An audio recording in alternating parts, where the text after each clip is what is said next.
भगवान, भा माने भूमि, गा माने गगन, वा माने वायु, ना माने नीर, जिनके बीच में वो समाया हुआ अग्नि देवता। ये पंच तत्व ही भगवान है। छठवां तत्व, यदि इन 5 में से कोई तत्व कम हो जाए तो इंसान नहीं रहता है, असंभव है। क्योंकि जब जितना लोग सुधार करते हैं उतना इसका बर्बाद करते हैं। अपने आप को सुधार करना ये सबसे बड़ी बात है। जब हम जैसा करेंगे वैसा लोगों की नज़र पड़ेगी, वो अगला भी करने की चेष्टा करेगा।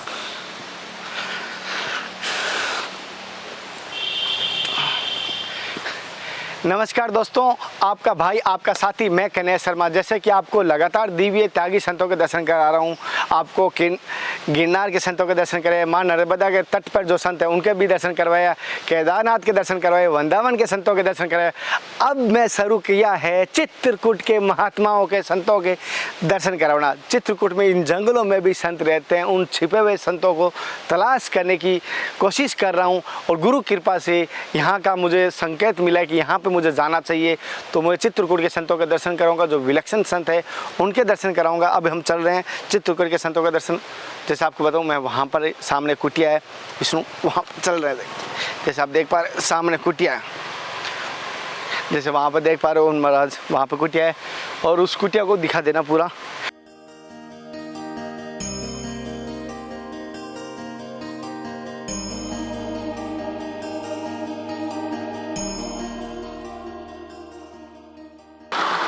जंगल के बीचों बीच झरना भी चल रहा है। और संत महात्मा जहाँ पर भी होते हैं ना, पानी का स्रोत अवश्य देखते हैं। मैंने ये पॉइंट ढूंढा है, जहाँ पानी का स्रोत होता है, जहाँ पानी का स्रोत है वहाँ संत अवश्य मिलते हैं, या उनके आसपास ही मिलते हैं, या संतों के पास पानी अवश्य मिलता है। अब जैसे ये आज झरना है, सामने कुटिया है।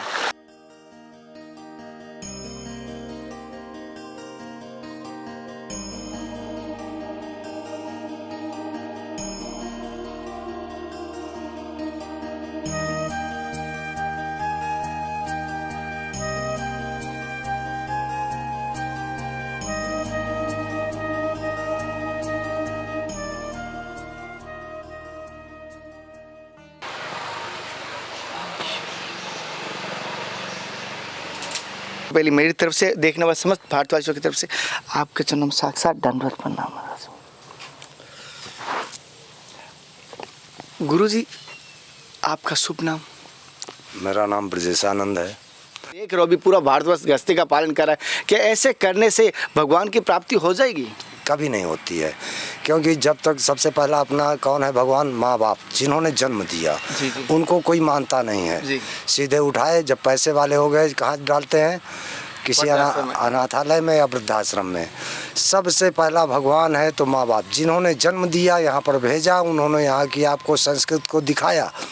उस संस्कृत को लोग बाग भूल गए और जो है उस कली हुई पैसे में जो है बेहाल हो गए।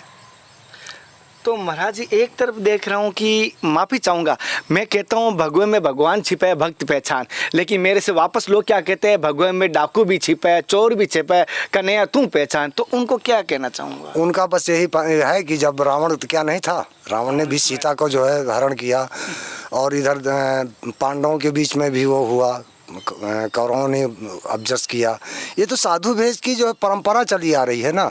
साधु भेष बताया ना, साधु भेष में मत आइए, साधु चरित्र में आइए। यदि साधु को पकड़ना है तो उनके चरित्रों का पालन करिए, उनको पकड़िए कि इनके चरित्र क्या हैं। और यदि भेष में आएंगे तो भेष तो बाजारू चीज़ है ना, क्या नहीं मिलता है मार्केट में? ये रंग मिले, ये भगवा मिले, लेकिन भगवा में वो भगवान तो नहीं हो गया, वो तो कलर कपड़े खाली पहने हुए है। इसलिए उसके चरित्र को पकड़िए, जिससे आपको कुछ मिलना है। तो गुरुजी, जैसे आपने बड़ी बात की, वो बड़ी अच्छी बात है, संत के चरित्र को पहचानिए। लेकिन हम तो अबोध हैं, अनजान हैं, तो हमें वो मार्ग बताइए कि संतों के चरित्र कैसे पहचाने। वो आपको उस स्कूल में जाना पड़ेगा जहाँ इसका सत्संग होता हो। जहाँ सत्संग होगा वहाँ से कुछ प्राप्त होगा।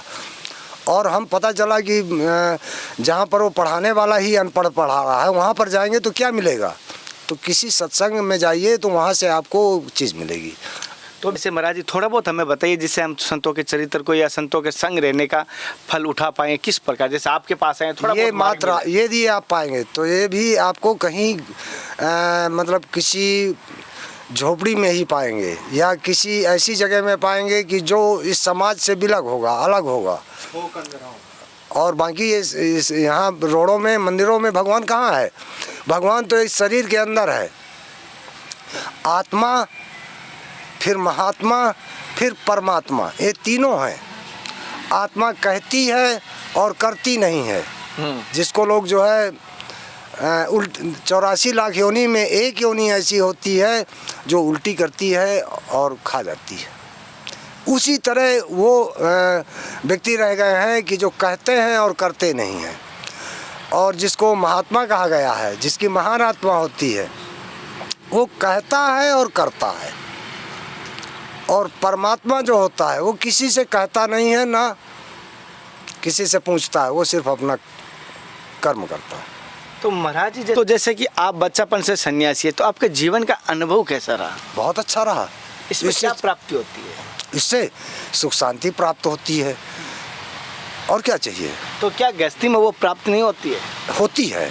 गृहस्थी से बढ़ के कोई धर्म ही नहीं है, कोई रास्ता ही नहीं है। लेकिन लोग बाग उसका पालन करें तब है ना। महाराज जी, जैसे आपने अभी बात की, बहुत अच्छी बात की कि गृहस्थी में उससे अच्छा है, लेकिन फिर भी आपने भी गृहस्थी छोड़ी है और मेरा भी मन करता है कि गृहस्थी छोड़ूं, तो ये क्यों करता है मन? फिर ये बताइए। मन बौरंगी घोड़ा, घोड़े संग 5 बछेड़ा, उड़न चाहता लबेला। आप यहाँ बैठे हैं, मैं तत्काल आपको बीकानेर भेज दिया, करनी माता भेज दिया। तो ये इतना तेज है, इसकी गति जो है बहुत भयंकर है। हमारे अत्रि भगवान ने एक कामक विमान बनाए थे। तपस्या से जब अपने फुर्सत हुए थे, कामक विमान बनाए। वो कामक विमान एक ऐसा था कि ना उसमें तेल लगना, ना पेट्रोल लगना, जब चाहे तब चल देना और वहाँ पहुँच जाना। तो वही चीज़ आज भी इंसान के अंदर है। वो कामक विमान बनाए थे, लेकिन आजकल आदमी अपनी कामना बना लिया है, बस इतना ही फर्क है। तो महाराज जी, जैसे आपने भी गृहस्थ छोड़ा, तो क्या कारण से छोड़ा? फिर खुशी से, कोई दुख नहीं, कोई कष्ट नहीं, अपनी स्वतंत्रता से, संगत को देख करके। महाराज जी, जैसे आपने गुरु दीक्षा ली, उस समय उम्र क्या थी उस समय आपकी? अब मेरी उम्र बहुत छोटी रही होगी, ज़्यादा 17-18 साल, 20 साल। 20 साल, 18 साल एक यंग होता है और माया के जाल में फंसना होता है। उस समय आपने वो संसार त्यागा, तो इतना बड़ा कदम कैसे भाव आए, तो ये उठा पाए आप? संगत का असर होता है ना। संगत में जैसे आप जो है दूध में और थोड़ा सा मट्ठा डाल देंगे तो उसका संगत का असर हो गया, वो जम जाएगा या तो फट जाएगा। इसी तरह संगत का, मेरा साधुओं का, पहले साधु लोग थे, पहले संत थे जो मार्ग को बताते थे। परंतु क्या हुआ कि वो मार्ग में लोगों को कठिनाई तो होती ही है, और कठिनाई को देखते हुए वो अपना सुख का साधन खोजने लगा, इसलिए ये परेशानी के घर खड़े हुए। सभी कहते हैं ब्रह्मा विष्णु महेश या राम कृष्ण को एक है सभी, और कोई कहता है निराकार है, कोई कहता है अल्लाह ईश्वर एक है सारे। तो आप किस रूप में मानते हो कि वो एक है? हम इस रूप में मानते हैं कि सब हम इंसान एक हैं, ना अल्लाह अलग है ना वो अलग हैं। जैसे हम लोगों की जातियां हो गई, कई जातियां हैं, है तो इंसान वो। इसी तरह से चारों धर्म हैं, हिंदू मुस्लिम सिख ईसाई के, ये भी एक ही इंसान है। फर्क इतना है कि कर्मों के आधार पर ये जो है, जो हमारे आदि गुरु ये शंकराचार्य वगैरह हुए, इन्होंने इसका जो है बंटवारा कर दिया, जिसकी बदौलत आज जो है अपने धर्म में लड़ाई खड़ी है, छिड़ी है। माफ़ी चाहूँगा महाराज जी, क्या ऐसा कभी होगा कि ये चारों, आपने बात की चारों धर्म की, हिंदू सिख मुस्लिम ईसाई, क्या चारों एक ही चादर पे बैठकर और एक साथ रह सकते हैं? हाँ, हो सकता है। कैसे संभव? ये संगठन होगा जब आदमी का, अपने हिंदू धर्म का जब एक होगा तो वो लोग भी एक होंगे। इनके चारों के अलग अलग एक मैन हुआ करते हैं, उन चारों को एक जगह बुला करके बैठाइए, उस समय उन लोगों से बात की जाएगी, तब इसका कुछ रस निकलेगा। ये चारों जब तक एक नहीं होंगे तो वो अपना खींचेगा, हिंदू अपना खींचेगा, मुस्लिम अपना खींचेगा, जो भी अपने अपने धर्म को बढ़ावा देंगे। है सबका धर्म, मंजिल सबकी एक है। मैं पूछता हूँ आपसे, आप ही बताइए, क्या हिंदू मुस्लिम सिख ईसाई के चारों पानी पीते हैं? क्या उनमें से कोई ना पिए, हम उसको मान लेंगे कि भाई तू दूसरे धर्म का है। वो भी रोटियां खाते हैं, चार में चारों। हाँ, हैं? हाँ। किस बात का हम उसको अलग माने? तो महाराज जी, जैसे माफ़ी चाहूँगा मैं, जैसे हम कहते हैं, हम मिल के कहते हैं गाय हमारी माता है, और दूसरी तरफ वो कहते हैं गाय हमारा भक्षण है, तो हम कैसे उनको बदलें? ये कमियां अपनी हैं, ये कमियां तो अपनी है ना, कि जो हम गाय को आज भक्षण बना दिए, हम अपनी गाय की सेवा नहीं कर सकते हैं। जिसको माता कहते हैं उससे हम जो है दूर रहते हैं। सुबह होता है तो सबको दूध चाहिए, चाय चाहिए, कैसे भी करके दूध चाहिए, उस समय तो चाहिए उसको। इसके बाद उसने छोड़ दिया, जब तक दूध दिया तब तक वो हमारी माता है, इसके बाद वो आवारा हो गई। वो बदल गया। तो महाराज जी आज हिंदू धर्म सबसे पहले अपनी शक्ति को मजबूत करे, अपनी शक्ति जो सनातन है उसको पकड़े, बाकी ये पंचायत को छोड़े। जब सत्य सनातन में उतर आएगा तो कहीं कोई कुछ नहीं कर सकता। हिंदुओं में जैसे कोई दीक्षा लेना सोचता है ना, वो भी सोचता है मैं किस में लूँ, रामानंद में बनूँ, वैष्णव बनूँ, सन्यासी, मतलब उनमें भी एक ये भ्रम है, ये भ्रम डाल दिया गया ना। हाँ। जो आज ये चारों जैसे वो थे, हाँ। तो ये 24 तैयार हो गए अपने हिंदू में। और उनका देखिए, मुसलमानों को कहते हैं, मुसलमानों की प्रक्रिया एक है, उनका जब टाइम होगा तो नमाज में वो चाहे जहाँ पर हो, जिस जगह हो वहीं से करेंगे।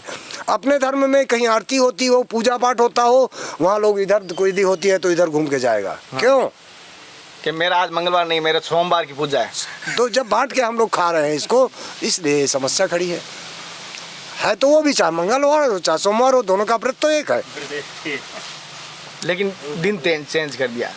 ये क्यों? क्योंकि अपना हम वो बनाने के लिए, अपनी पसंदीदा का भगवान बना ले, हम आगे बढ़ने के लिए अपने। अच्छा महाराज जी, जैसे कि आपने एक बात बताई थी, बच्चापन से सन्यासी है, बड़ा आनंद आता है और आप भगवान की प्राप्ति के लिए मुझे लगता है कि इसी मार्ग पे आए। तो आपको इस जीवन में क्या भगवान के कभी दर्शन हुए?